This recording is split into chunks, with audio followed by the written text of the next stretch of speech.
Polynomials and rational functions are best thought of in terms of examples, but I'm going to say generalities as I talk about these examples. With cosine and sine, the input was typically t because we thought of the applications as being time. We typically go back to x here for the inputs of these functions. Here's an example of a polynomial. F of x equals negative 2x cubed plus 5x squared minus 4x plus 1. Okay, now I made this example up just right on the spot at the top of my head. I know from experience that's probably going to mean I'm not going to be able to find the x-intercepts of this exactly using formulas that you know. There technically is something called a cubic formula that can solve cubic equations, but it's very, very, very, very complicated. And we hardly ever teach it. Okay.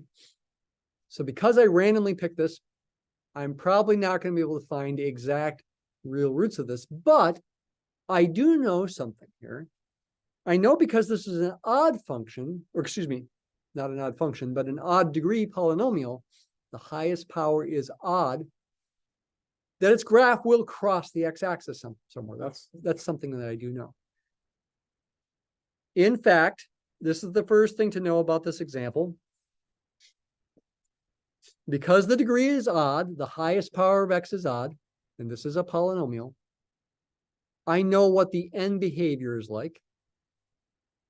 And well, it's a little difficult to do my little dance up here because I'm sitting, but there's a little dance you can do that says, this might be showing wrong on the video, that says as x goes to plus infinity, if the coefficient of x cubed, the highest power is positive, the graph's going to go up forever and ever. And as x goes to minus infinity, it goes down forever and ever. And then when the coefficient of x cubed, the highest power becomes negative, that flips across the x-axis. What I'm trying to say is, yes, this is an odd degree polynomial with a negative coefficient.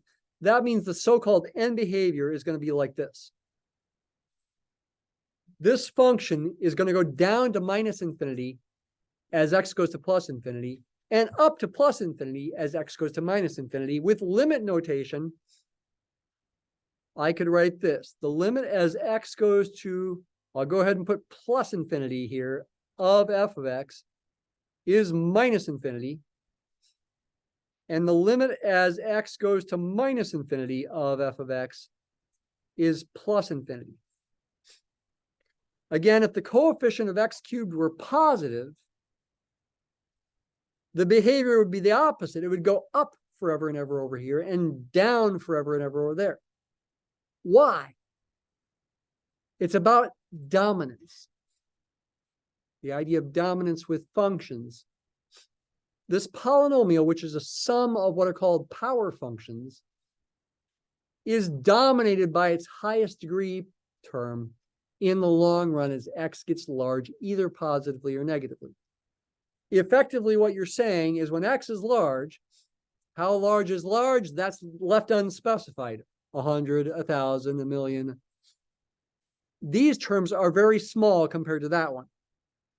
For example, if x is 1,000, 1,000 squared is 1,000,000. That's pretty big. But 1,000 cubed is 1,000,000,000.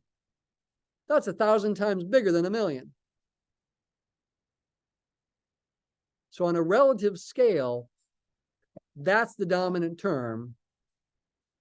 So the graph in the long run looks like negative 2x cubed, which has this kind of end behavior. Going to minus infinity as x goes to plus infinity because of the negative sign. As this x gets large positively, so does x cubed, but then I'm multiplying by a negative number. So it's got to go down in output. And as x goes to minus infinity, if I plug in a large negative number here, like negative 1,000,000, negative 1,000,000 cubed is really huge, but it's negative. Times another negative number is positive. The output becomes positive.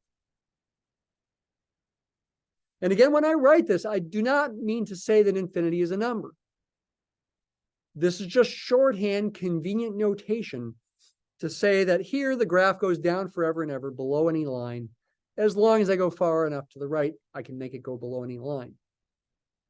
And over here, it gets above any horizontal line, no matter how high, as long as I go far enough to the left. That's all it means. What does it do in between? Well, the first thing I could say is it's got a y-intercept of 1.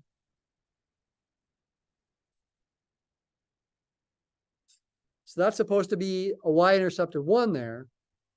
Another thing I can say is that when x is close to 0,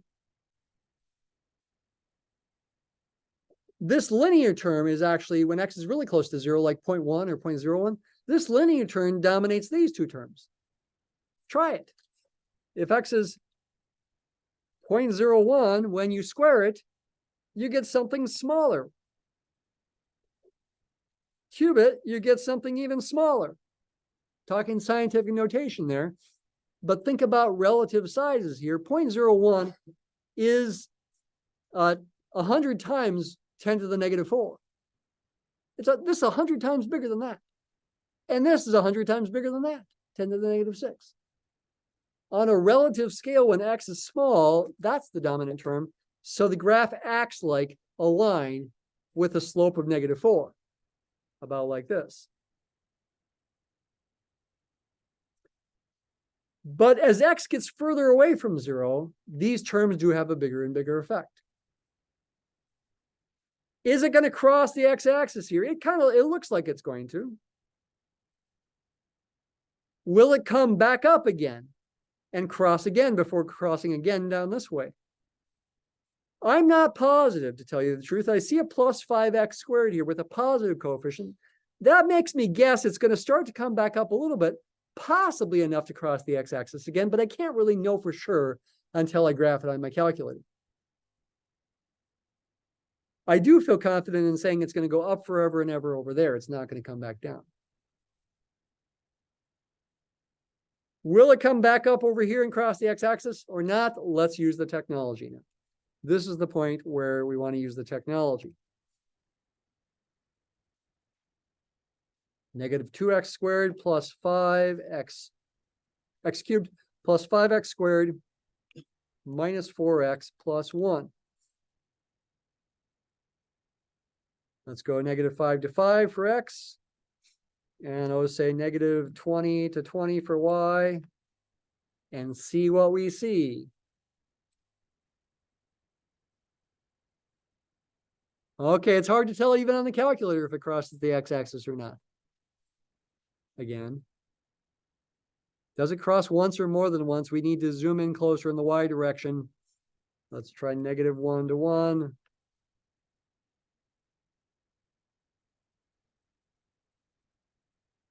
The y-axis here is going from negative 1 to 1. Yeah, just barely. How about that?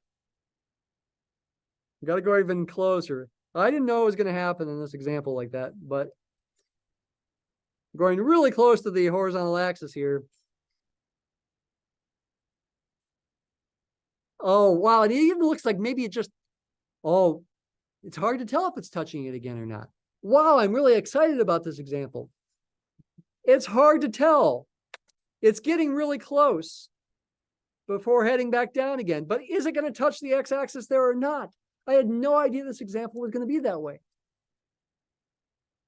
I mean, we could try seeing if the calculator can find that root. Find a 0. Give a left bound. Say right there, give a right bound. Right there, and give a guess. Close to there. Is it touching it? Is it touching it? It seems to be, oh, how about that? It looks like it's really close to 1. Maybe it is 1. Oh, I am so amazed by this example. I didn't try to make that happen, but it looks like, yes, this function does have a 0 at 1. F of 1 is negative 2 plus 5 minus 4 plus 1 is indeed 0. Wow. And the calculator approximated is 0.999 whatever. That's not exactly right. The exact answer is 1. I am so glad that worked out that way, because that also gives me the opportunity to do something else with you that I wasn't necessarily planning on doing with this random example, and that's to do some long division. What? no, please don't. Yes, we need to do long division.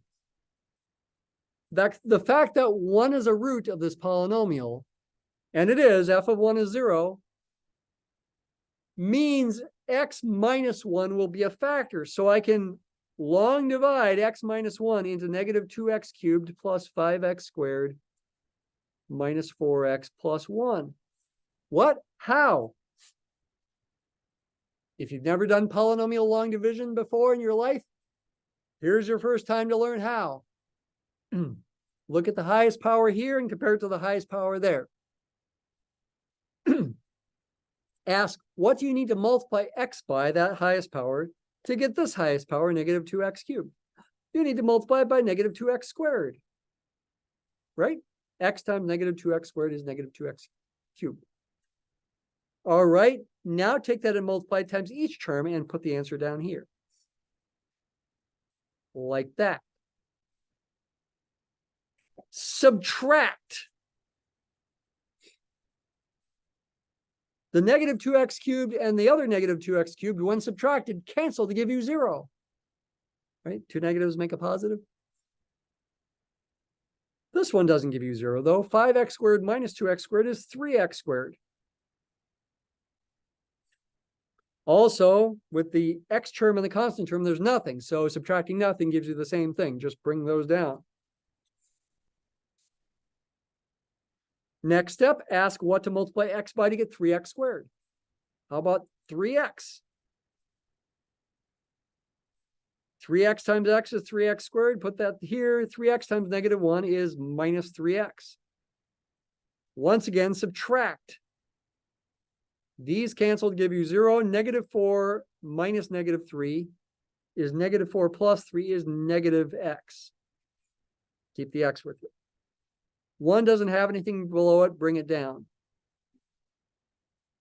Lo and behold, now I've got something that's a constant times x minus 1. It's minus 1 times x minus 1. And when I subtract here, I get 0 in both spots. The remainder is 0. And the quotient is this quadratic polynomial. Quotient is a quadratic, which means to try to find the other roots, I can use the quadratic formula. And I do know there's at least one other real root, because the graph definitely crosses right there. Maybe at a half or something. Let's see. Set negative 2x squared plus 3x minus 1 equal to 0 and solve for x. Yikes, that doesn't look so nice. Oh, but there's our old friend, the quadratic formula. X is equal to negative b plus or minus the square root of b squared minus 4ac all over 2a. Sorry to put you through that. Use that now. B is 3, so negative b is negative 3. B squared is 3 squared is 9, minus 4 times a times c, keeping track of minus signs, all over 2 times a.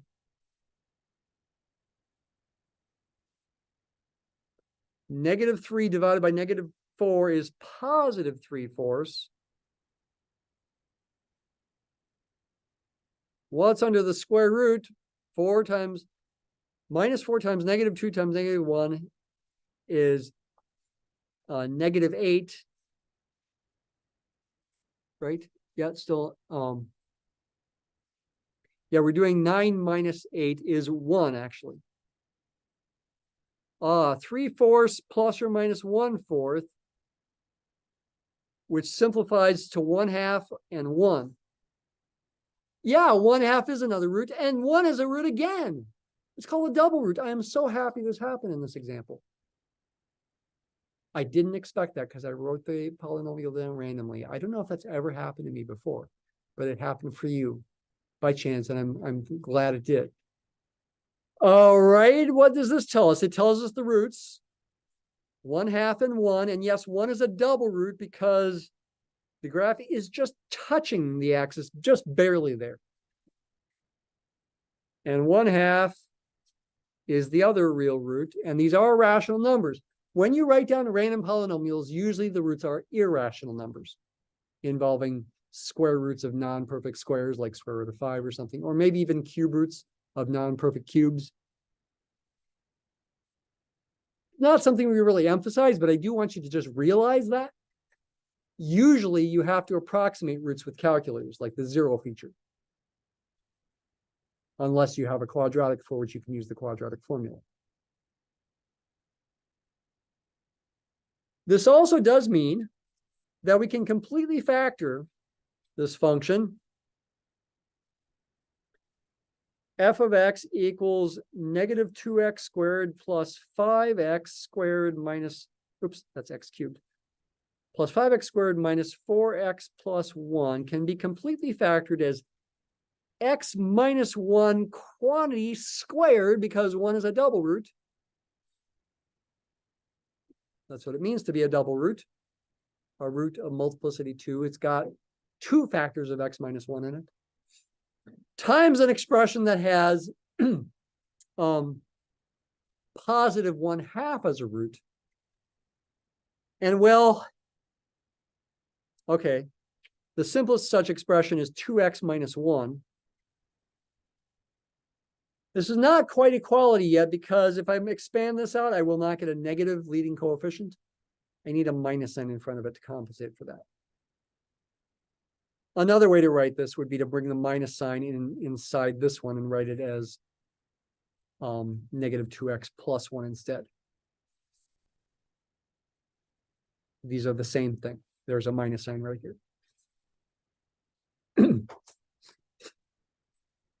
Oh, I'm so glad this example happened. Let me continue with this example. If I gave you this, you should be able to write it like that as well, through multiplication.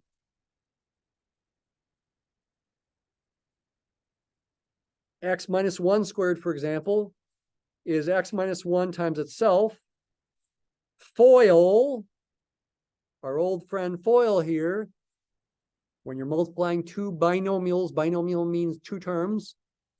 First times first is x times x is x squared. Outside times outside is x times negative 1 is minus x. Inside times inside is negative 1 times x is minus x. And last times last is negative 1 times itself is positive 1. This is x squared minus 2x plus 1. I need to still multiply that by this, say.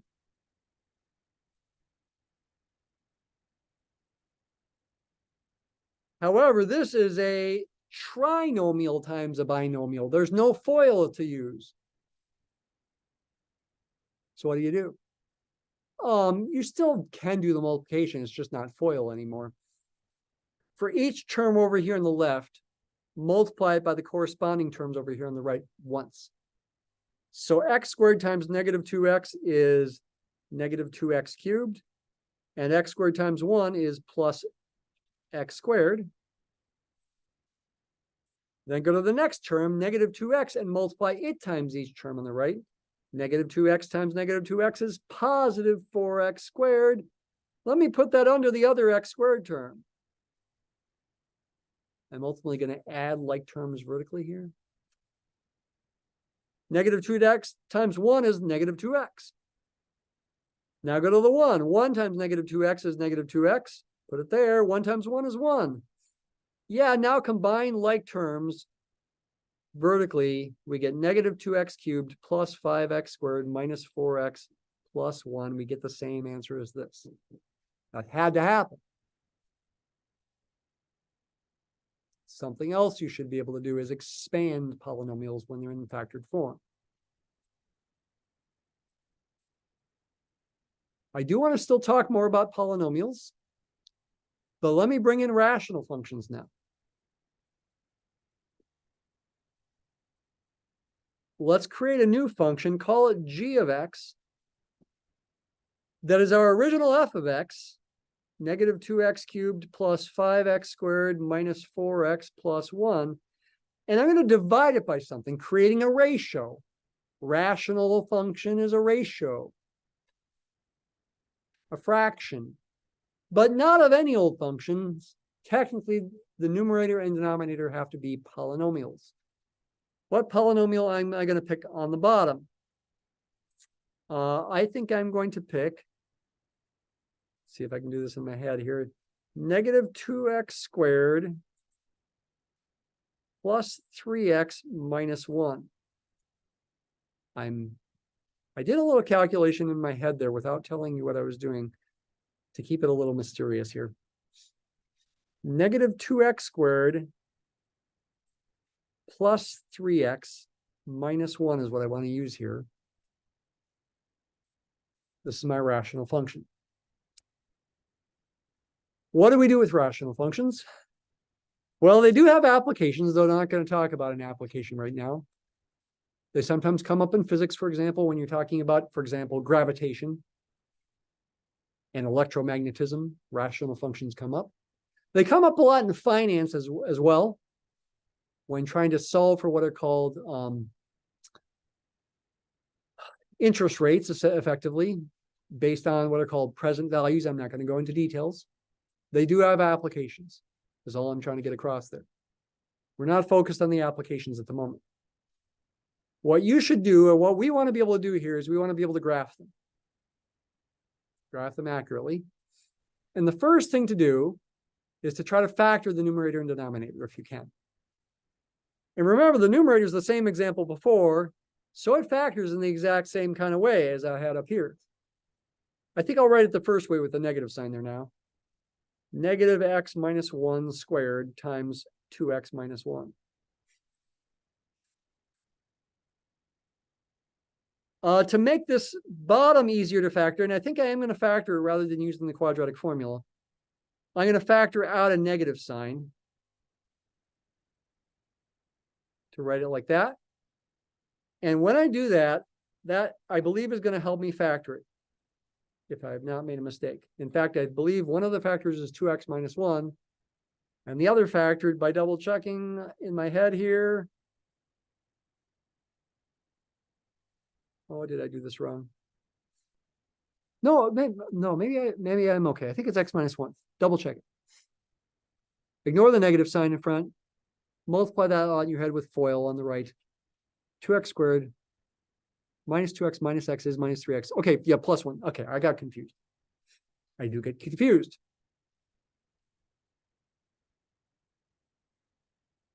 If you can cancel any common factors, cancel them. We can cancel the 2x minus 1s and one of the x minus 1s. Leaving what? Well, we can also cancel the minus signs, leaving x minus 1.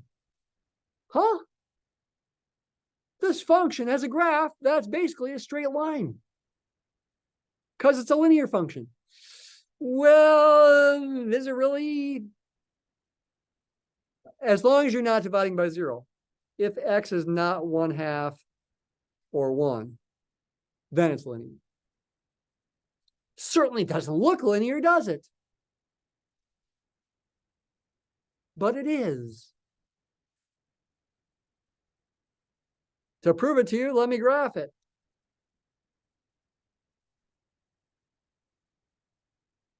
The rational function here, use parentheses, negative 2x cubed plus 5x squared minus 4x plus 1, use parentheses, all divided by negative 2x squared plus 3x minus 1. Oops. I always forget my calculator does that. Plus 3x minus 1. Pick a window like your typical looking window that I used last time. To start with, at least. Let's see what the graph looks like. Yeah, it looks straight. Looks like straight with a slope of 1 and a y-intercept of -1. Technically speaking, there's holes in the graph, though, at x equals 1/2 and then x equals 1. Calculator doesn't know that. It's just plotting points and connecting the dots. But you know it because you'd be dividing by 0 there for the original function. The true graph of this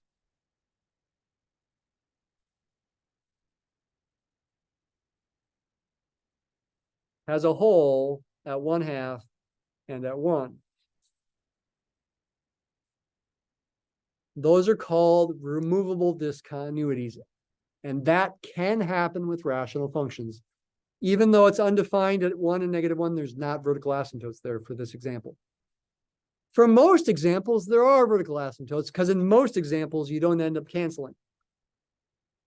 You do your factoring, you find your roots and you find your asymptotes. You don't end up canceling anything in most examples. But in this example, there are holes in the graph. Why don't we just fill in the holes? We could. They're called removable discontinuities if you can fill them in and make a continuous function. However, if we did so, it would no longer be this function. It would be a piecewise version of this function where I define the output to be -1/2 when x is +1/2 and 0 when x is 1. It would be technically a different function that would be piecewise. We can talk about limits here as well. The limit of this function could be thought about as x goes to plus or minus infinity. And you can see it goes to plus infinity as x goes to plus infinity, and minus infinity as x goes to minus infinity. But you also can now let x approach even the places where there's the discontinuities, like 1/2.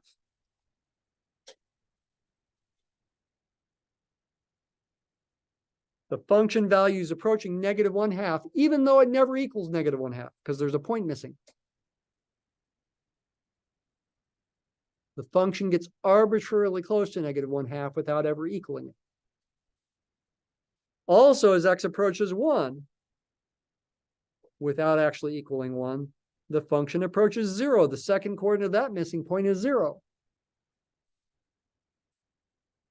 Again, technically, this g of x function, as written, is undefined at x equals 1/2 and 1, because you'd be dividing by 0.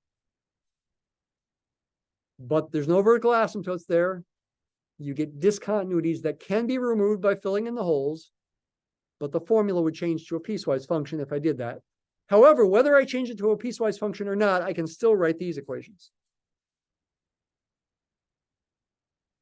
As x gets closer and closer to 1/2 without actually equaling 1/2, the function outputs get closer and closer to -1/2 without ever actually equaling -1/2. As x gets closer and closer to 1 without actually equaling 1, the outputs get closer and closer to 0 without actually equaling 0. But we do write equal signs here. This is standard notation and a standard kind of idea and a very important idea in calculus. Derivatives are based on this kind of thing. With our 9 minutes that's remaining, let me emphasize a few other things. Let's go back to polynomials. You should be able to find, as you did with trig functions, formulas given a graph. Maybe you've got a graph of a polynomial that looks, oh, say, like this. Yikes. Where this is, say, -5, this is -2, this is -3, this is +2, and this is +4. It's the y coordinate, that's -3 there, that's the y-intercept. Find a polynomial whose graph looks like that. Yeah.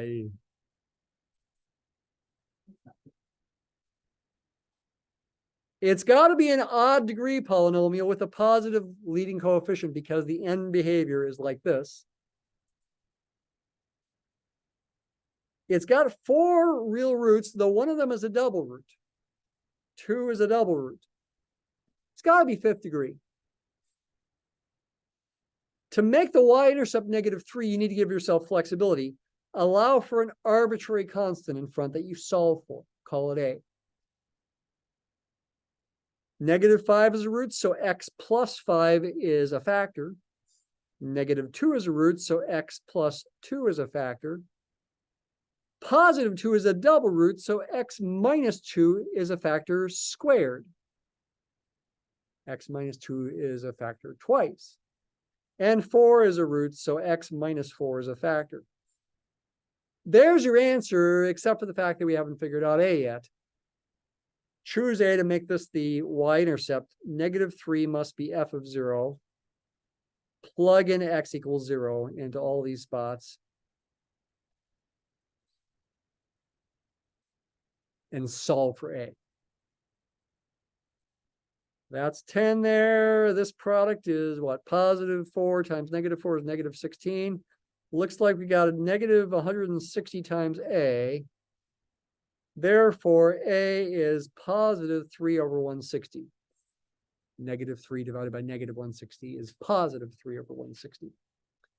And then you'd substitute that back up into here to get your final answer. Would you need to expand this out to multiply it out? Probably not in an exam because it'd be just too time consuming and probably everybody would make a mistake somewhere. So for an exam, probably leave it in factored form. On homework, if you were asked to, you should be able to expand it out, take your time. Generalize what we did with the other example 15 minutes ago. Let's also talk about a rational function example that might be, say, a little bit more typical, that's got vertical asymptotes. Let's make it be x squared minus 8x plus 12 divided by x squared plus x minus 12. There's a rational function, ratio of two polynomials. First thing you should do if you're doing stuff by hand is you should try to factor the top and the bottom if possible. I did make it possible here. The top factors as x minus 2 times x minus 6.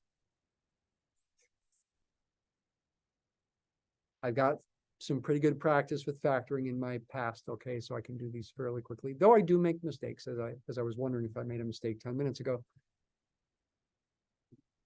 The bottom can factor is x plus 4 times x minus 3.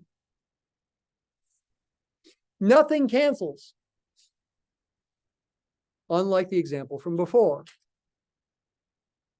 This is going to have roots, zeros, where the top is 0. X is 2 and x is 6. And is going to have vertical asymptotes where the bottom is 0. X is -4 and x is +3. Let's start graphing this. You're going to have roots at 2 and 6. Those are going to be x-intercepts. You're going to have vertical asymptotes at -4, say right about here. And +3. What else can we do to graph this with technology? We can think very carefully about limiting values. This gets tricky, though. We also can think about a horizontal asymptote. Here's the quick way to figure it out. There does exist one because the degree of the top and bottom, well, are the same. In general, a horizontal asymptote will exist when the degree of the top is smaller than the degree of the bottom, or equal to it. When they're the same degree, and 2 in this case, you look at the ratio of the coefficients of those highest powers. 1 divided by 1 is 1. There's going to be a horizontal asymptote at y equals 1.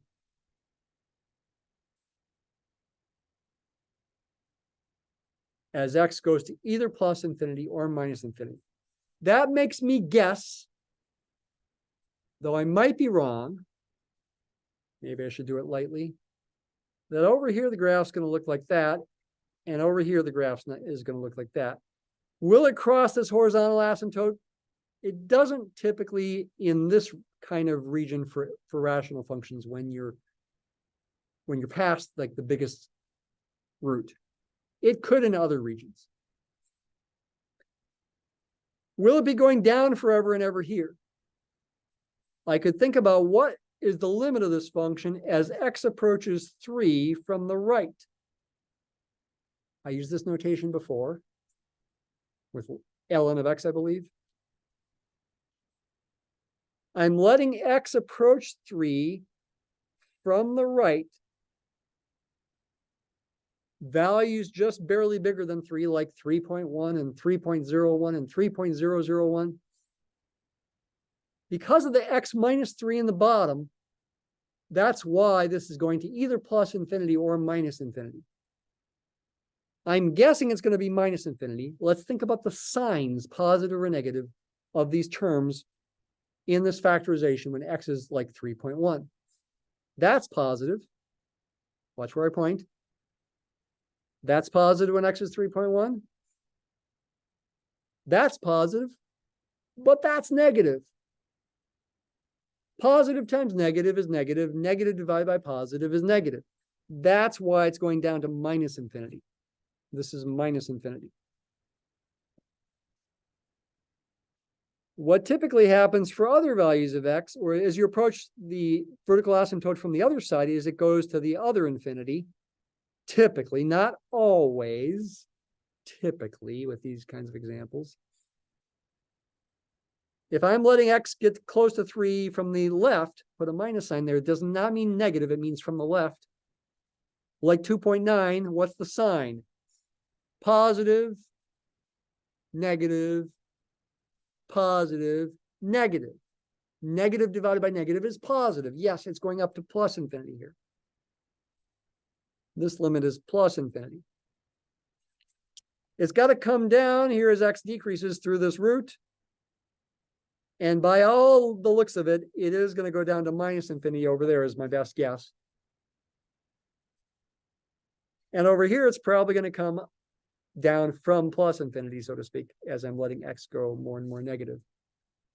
Because we're low on time, I had to make guesses like that. I could confirm it with these kinds of limit calculations as well.